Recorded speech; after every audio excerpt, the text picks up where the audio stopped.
জঙ্গল লতিফপুর বিএনপি অঙ্গ সংগঠন কর্তৃক আয়োজিত আজকের এই দেশনেত্রী বেগম খালেদা জিয়ার রূপ মুক্তি কামনার দোয়া অনুষ্ঠানের সম্মানিত সভাপতি, মঞ্চ উপবিষ্ট বিভিন্ন অঙ্গ সংগঠনের নেতৃবৃন্দ, সমবেত সামনের সংগ্রামী ভাই বোনেরা, আসসালামু আলাইকুম রহমতুল্লাহি ওয়া বারাকাতুহু।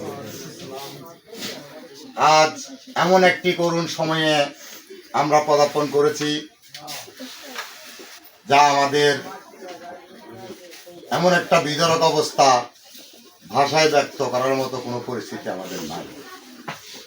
সেই সুদীর্ঘ 1981 সালের 30শে মে শহীদ প্রেসিডেন্ট জিয়াউর রহমানের শাহাদাত বরণ করার পর থেকে গুটি গুটি পায়ে দীর্ঘদিন এই নেত্রী আমাদেরকে রাজনীতি শিখিয়েছেন। কিভাবে রাজনীতি করতে হয় আমাদের কর্ণধার হিসেবে, আমাদের মাথার ছাতা হিসেবে ছিলেন। স্বৈরাচারের রোশানলে পরে উনি হয়তো আজকে অসুস্থ হয়ে গেছেন, তবে আমি 9 নম্বর ওয়ার্ড বিএনপি সেক্রেটারি হিসাবে এই মিডিয়ার মাধ্যমে দেশবাসীর কাছে দলমত নির্বিশেষে হিন্দু ধর্ম, বৌদ্ধ, যে যে ধর্মের অনুসারী হন, প্রত্যেকের কাছে বিনীতভাবে অনুরোধ করব, এই খালেদা জিয়া আমাদের দেশ নেত্রী নয়, উনি আমাদের 18 কোটি মানুষের মা, বাংলার মা। আর এই মায়ের সুস্থতার জন্য আপনারা সবাই অন্তঃস্থল থেকে দোয়া করবেন। বিভিন্ন সংগঠন, বিভিন্ন নেতৃবৃন্দ আমাদের দেশ নেত্রীর পাশে এসে দাঁড়িয়েছেন। আজকে আমরা বাংলাদেশের তথা সলিমপুরের একটা অংশে আমরা বাংলাদেশ জাতীয়তাবাদী দলের অনুপ্রাণিত যারা আছি, তারা আজকে দেশ নেত্রীর জন্য দোয়া করতেছি। আসলে কার দোয়া কোথায় কবুল হয় সেটা আল্লাহ ভালো জানেন।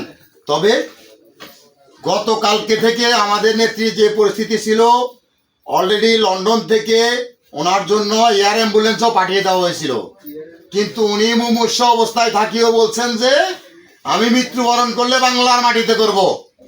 যেই নেত্রী আমাদেরকে ছেড়ে যাইতে রাজি নাই লন্ডনে, সেই নেত্রীর জন্য আমরা দোয়া ছাড়া আর কিছু করার আছে?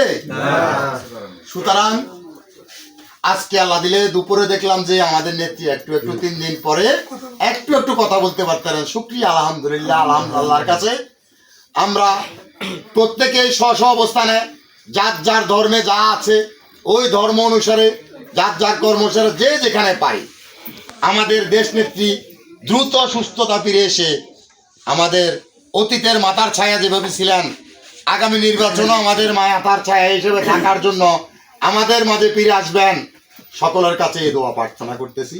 পরিশেষে নেত্রী আমাদের মাঝে ফিরে আসবে এই আশাবাদ ব্যক্ত করে আমি আমার সংক্ষিপ্ত বক্তব্য শেষ করছি। আল্লাহ হাফেজ। বাংলাদেশ জিন্দাবাদ, বাংলাদেশ জাতীয়তাবাদী দল জিন্দাবাদ, শহীদ জিয়া অমর হোক, দেশ নেত্রী জিন্দাবাদ। তারুণ্যের বেশে তারেক রহমান আসবেন এই বাংলাদেশে। আসসালামু আলাইকুম রহমতুল্লাহি ওয়া বারাকাতুহু।